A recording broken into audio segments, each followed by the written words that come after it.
go. Let's do it. Yo, it's your boy Just with Too Strong Magazine. I'm here with one of my closest friends, Miss Tisha Lane, Tisha Lane, or Tisha the Teacher, whatever you want to go by. So just let the people know who you are and what you do, and you take it from there. Well, thank you for the introduction. So I have been a teacher for 7 years now. I worked in the public school, and right now I'm working for a nonprofit. Okay.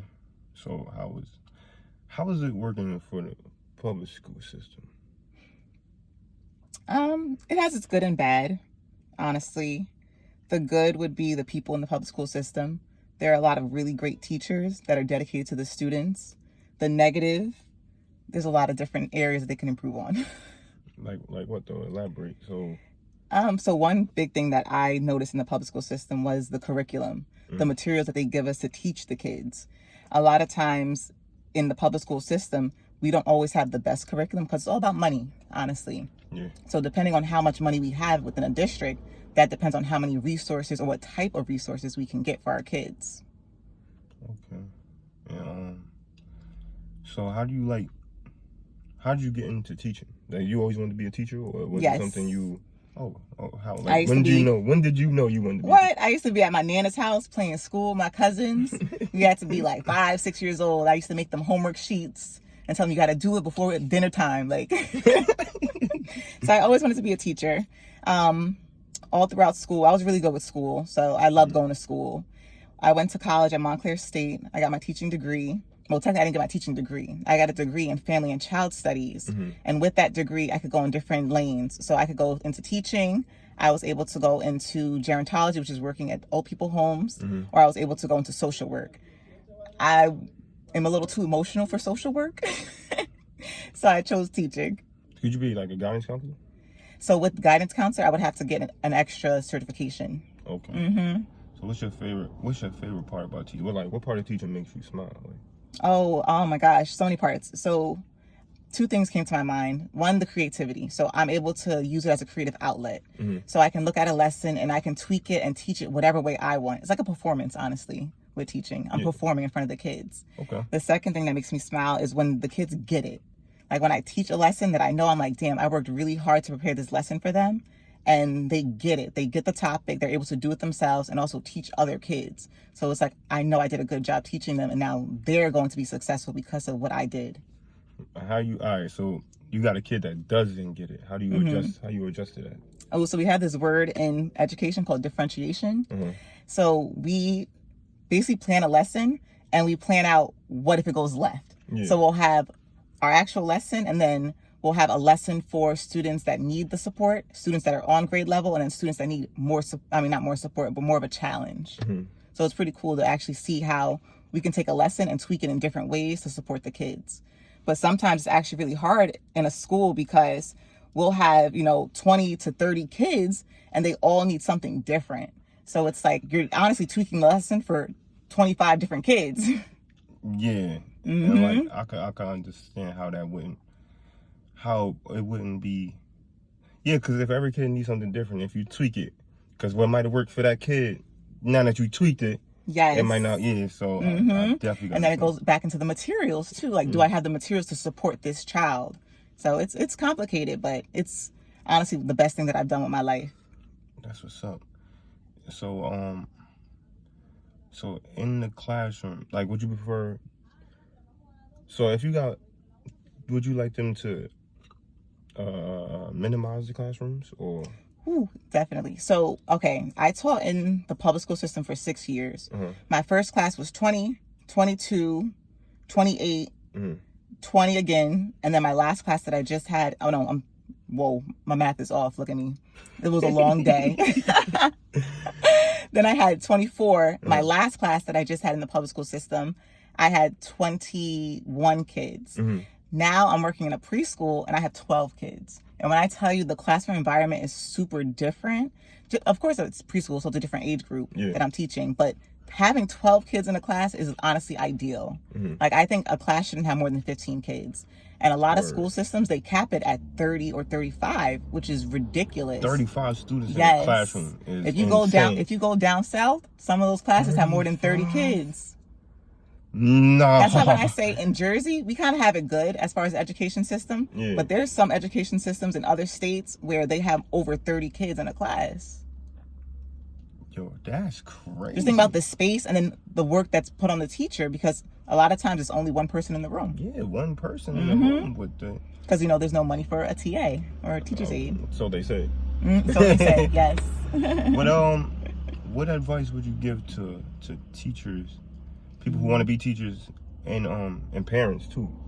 Like, what advice would you? Oh my goodness! So for people that are aspiring to be teachers, I would say just get in the classroom. Like, that's the best teaching experience you can have. A lot of times in college, honestly, they don't cover the important stuff. They don't cover how to talk to parents. They don't cover classroom management. You have to be in the classroom. So one thing I loved about Montclair State was I was always in the classroom. From the day that I started my classes, we had clinicals, we had field placement. So I was always in a classroom somehow, some way. And I was able to see, okay, is this for me or not? Get in the classroom, period. For parents, talk to the teachers and try to figure out, what does your child need? I noticed as I was teaching first grade, a lot of parents actually don't know what their child needs to know before first grade. Like, people know, okay, you need to know the ABCs. You need to know your numbers, but there's so much more that goes into that. They need to know self-regulation skills. How can they how can they learn from a teacher if they can't regulate their emotions? That's the number one skill your child needs. So just knowing the early childhood or early literacy skills that a kid needs is going to be so helpful to parents. And it's also going to be really helpful to their teacher, because it's going to make their job a lot easier, because your child's going to come in ready to learn. Word. And do you think homework is always necessary? So at my school, we were required to send 30 minutes of homework every day. I didn't agree with that. I honestly don't think it's beneficial to give a child homework, especially for a child that's struggling in school. So you're telling me your child struggled all day in school, and now they have 30 minutes of homework in each subject to complete. How is that helping them? It's not reinforcing anything. It's not helping them grasp the concept, because most of the parents don't know how to teach the concepts that we're teaching in school. So it's honestly just setting kids up for failure, and it's also fucking with their self. Oh, sorry, am I allowed to curse? No, you can curse. Yeah. This is raw, uncut, no holds barred. It also fucks with their self-confidence. Like, if you think about it, if I was a kid sitting in a class all day looking at this work that I don't understand, and I got to go home and do more work that I don't understand, I'm not going to like school anymore. So I don't think homework is beneficial. I do feel like doing like refresher skills is helpful. What I started to do towards the end of teaching first grade, I used to just send home games with the kids to play with their families over the weekend. Because I noticed, kids love playing games and they learn through play. So when I was able to send home games, now I was getting the families involved. So they were able just to have fun with it, but they're still practicing those vital skills. So I wouldn't say like homework is mandatory for me, but I do think it's important for parents to be involved with whatever the child is learning in school. So whether it's like a game, an activity, or if they're just asking them questions about how their day went. But homework, the way it's structured right now, no, I don't agree with it. Do you think school should be as long as it is? Definitely not. Oh my gosh. You know, honestly, the day is so long because they try to compartmentalize all these different subjects. It's like, this is reading time, this is writing time, this is science, this is history, this is math. But it's like, they all blend into each other. So we don't actually need all these different blocks for each subject. Kids could go to school from 8 to 12 and get their necessary topics, getting their whatever they need to get within that time, they're gonna get it. To stay until 3, honestly, that's just because parents gotta work till 4 or 5. They gotta do like a 9 to 5. That's literally why it was built that way. Do you think? First, I got a question. Yo, do y'all teachers really need all those supplies?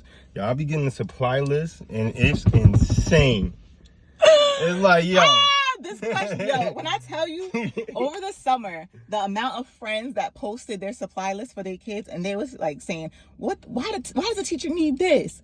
Okay, there are some things on those lists that we really don't need. For one, Your kid does not need 6 notebooks. You don't need 6 notebooks. You don't. Like, being completely transparent. And that's always on our supply list. And I be trying to talk to the principal, like, why do we ask them for 6 notebooks? That's crazy. They don't need it. So some things they really don't need. But when I tell you, though, teachers come out of pocket for a lot. Okay. Like, you know, I came out of pocket a lot over the school year. But it's for materials like glue, paper, pencils. There was one year I didn't get pencils. I was buying bulk pencils on Amazon because we did not have pencils in my school building. So it's some things that we really do need. 6 folders, you don't need them. Your kid needs like 2. 6 notebooks, they're only going to be writing in about 2. And honestly, by the end of the year, it's going to look crazy depending on what grade that you're teaching. So the supply list, most of it is some bullshit. Okay. But that's what it seemed like. For some teachers, they may use it all. I did not. It was not necessary.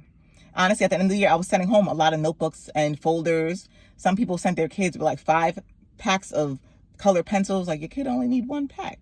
And at the end of the day, I bought a class pack, so he didn't really need that either. But yeah, so supply list, talk to the teacher. Okay. Definitely talk to the teacher first before you buy anything. They'd be crazy.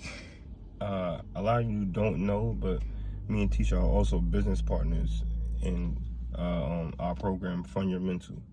And it's our goal is just to reach the youth. Now, I bring that up to say, I know personally that you want to lean towards administration. Is that like your main goal? Do you see yourself teaching for longer, or do you really want to jump into admin? So this is where like my heart is kind of like torn a little bit, because I love being in the classroom, but my dream is to do curriculum and instruction. Like, I'm looking at the materials that they're creating for our kids, and it's not for our kids. Like, it's not designed with our kids in mind. So I really want to design actual workbooks for our kids. I want to design textbooks, but I love being in the classroom. So it's hard to do both. But I feel like I'm gonna give it 10 years. This is year 7. I feel like I got like 3 more years in me. Okay. Maybe 15. Let's say 15. 15. Yeah. 15 in the classroom, and then you out of there. Yeah. Like, when I meet teachers that say, I've been teaching for 30 years, I'm like, how the fuck you did that? Like, I'm tired.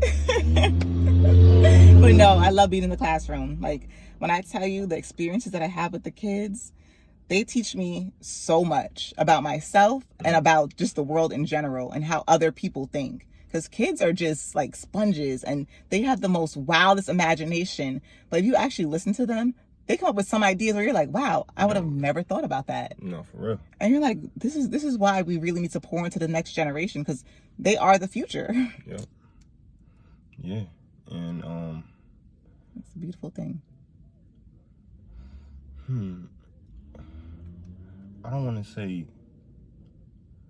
what makes. What about, because I see some teachers who don't care. Yep. What about, like, why would you jump into a field like that where you touching like people who are so easy to influence, and to show them that you really don't care about them? Like, why do you think some teachers, is it a paycheck thing? So no, because that's what I'm saying. So why? It's the environment. Like, okay, being completely transparent, one year I was that teacher where I was like, fuck this shit. Like, I don't care anymore, because it's the environment that is created by the Board of Education, the parents, the admin. When teachers don't feel supported, they're not going to care. Like, think about in a relationship. When you're in a relationship and your partner is not supporting you, your partner is not listening to you, your partner is not there to please you, we're not happy at this job, you're going to not care. So I can't speak for all those teachers, because I have seen some teachers that have been very rude and they just really don't care about the kids. It's never the kids' fault, but it's the environment that causes them to have this change of attitude and outlook on teaching. And that's why I hate when people say there's a teacher shortage. No, there is not a teacher shortage. they're out here. There are some amazing teachers out here, but there's just no environments where teachers are feeling supported. Yeah. I mean, I say there's no environments, but there's a lot of environments that do not support teachers the way they need to be supported so we can do our jobs successfully. And it's sad. It's sad when you see it. Because I've seen so many great teachers leave the profession just because they were not supported and they weren't listened to. Like, just listen to teachers. Support teachers.